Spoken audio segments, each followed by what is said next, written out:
যেই বিশ্বের প্রভাব আমেরিকাতেও পড়বে। আপনাদের আজকে সেই গল্পটাই শোনাবো যে ইরান কোন স্ট্র্যাটেজি নিয়েছে। আমরা একটু ভালো করে ম্যাপ ফলো করলে দেখবো, মধ্যপ্রাচ্যের ম্যাপ, ইরান এবং হরমুজ প্রণালীর যে অবস্থান, আমি দেখাবো নিশ্চয়ই, ইরান এবং হরমুজ প্রণালীর যে অবস্থান, সেই অবস্থানের মধ্যেই তার অপর দিকে তেহরান থেকে শুরু করে সৌদি আরব, কাতার, ওমান সব দেশগুলো রয়েছে, যেইখান থেকে প্রাকৃতিক গ্যাস এবং তেল সাপ্লাই হয়, ইরান থেকেও হয়। কিন্তু এই মুহূর্তে দাঁড়িয়ে এমন একটা চাল ইরান চেলেছে, সেটা আমি একেবারে প্র্যাকটিক্যালি ম্যাপ দেখে আপনাদেরকে বোঝানোর চেষ্টা করব।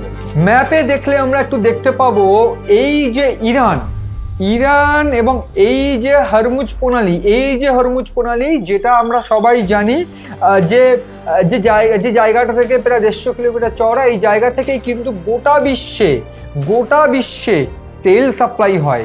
এবং এই জায়গায় দাঁড়িয়ে, এই মুহূর্তে দাঁড়িয়ে এই তেল সাপ্লাইয়ের যে মার্কেট, সেই মার্কেটটা আরো বাড়াতে চাইছে। অর্থাৎ যেহেতু হরমুজ প্রণালী বন্ধ, হরমুজ প্রণালী ইরান আগে থেকে বন্ধই করে দিয়েছে, এই গোটা হরমুজ প্রণালী কিন্তু ইরানের কবজা, এবং এই ইরান আগে থেকেই হরমুজ প্রণালী বন্ধ করে দিয়েছে। এবং এই হরমুজ প্রণালী বন্ধ হয়ে যাওয়াতে আপনি দেখতে পাবেন বা দেখতে পাচ্ছেন নিশ্চয়ই আপনারা, এই যে সৌদি আরবিয়া থেকে শুরু করে কুয়েত, বাহরেন, কাতার, ইউনাইটেড আরব এমিরেটস, এই মুস্কাত, ওমান, এই সমস্ত জায়গা থেকে যে তেল সাপ্লাই হয়, সেই তেল কিন্তু সাপ্লাই হওয়া বন্ধ হয়ে গিয়েছে।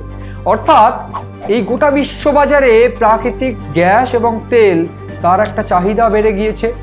এখন যেটা ইরান স্ট্র্যাটেজি নিয়েছে, ইরান প্রথম থেকেই কিন্তু সৌদি আরব থেকে শুরু করে, কাতার থেকে শুরু করে বিভিন্ন জায়গায়, আমি একেবারে নাম নিয়ে বলবো, ওয়াশিংটনকে বেকায়দায় ফেলতে রীতিমতো যে প্রথম ধাপেই কিন্তু সৌদি আরবের আরামকো সংশোধনাগারে, সৌদি আরবের আরামকো, অর্থাৎ এই যে সৌদি আরবের ঠিক এইরকম জায়গায় আরামকো সংশোধনাগার, তেল সংশোধনাগার, ঠিক এইখানে ইরান হামলা চালিয়েছে।